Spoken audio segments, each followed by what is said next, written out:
Well, the whole idea of the film has been very different over the years, of course, you know. I mean, it's the first thing I did was I was on the film jury, I think in '94, so in the Stone Age. And, you know, the things that were made in 1994 were very different from what happened the next couple times I was here.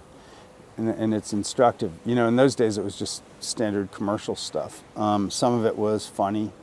The cinematography was really terrific in a lot of stuff in those days. There were really, really good cinematographers working in the U.S. and in Europe and Mexico.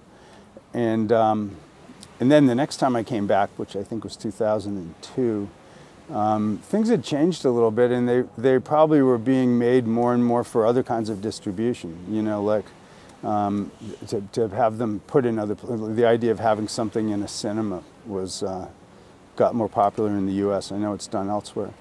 And then the next time I came back, which I think was 4 years later, things were really changing in terms of where a piece of content would end up. You know, the idea of a film was really getting pushed into being something quite different from just a commercial. It was something that could be played anywhere, online, in a cinema, on a mobile device. And of course now, that's just exploded. And things can be any length, they can be anywhere. And so it's hard to just go, geez, you know, this is a great commercial. Because in fact, it's hard to judge a film now because you don't exactly know what the context is, and context is important. The biggest addressable media that's going to happen is going to be TV that's targeted individually. I mean, that's going to start happening. We're going to be able to target things that have rather complicated kind of creation, like a television commercial or a short film, a GIF or something. And we'll be able to make it so that it feels like it was just made for you. I mean, it'll probably be for people very much like you, but it'll feel like, holy shit, how did they know this? How did they know I get up and do that every day? And it's going to have this intimacy that will be crazy. That's going to happen. And, you know, right now we get that, of course, in a lot of things, but it's hidden. And we're like, how come there's a, you know, why am I getting this thing about fly fishing, you know, over here to the side of my magazine?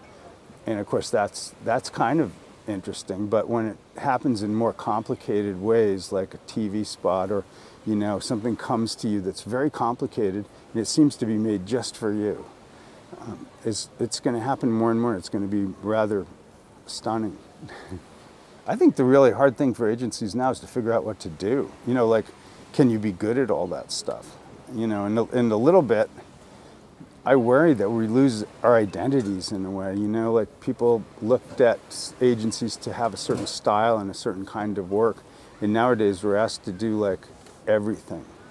You know, and if you think that your job is to build every single part of the whole house, you know, can you be good at all of it? Can you be a really good carpenter and also the best electrician and the best painter and the best plumber? I don't know about that, you know, and maybe what will happen is the agencies will start specializing a little bit more as time goes on, without starting to make things that are just this. But I think that we'll start having styles again a bit.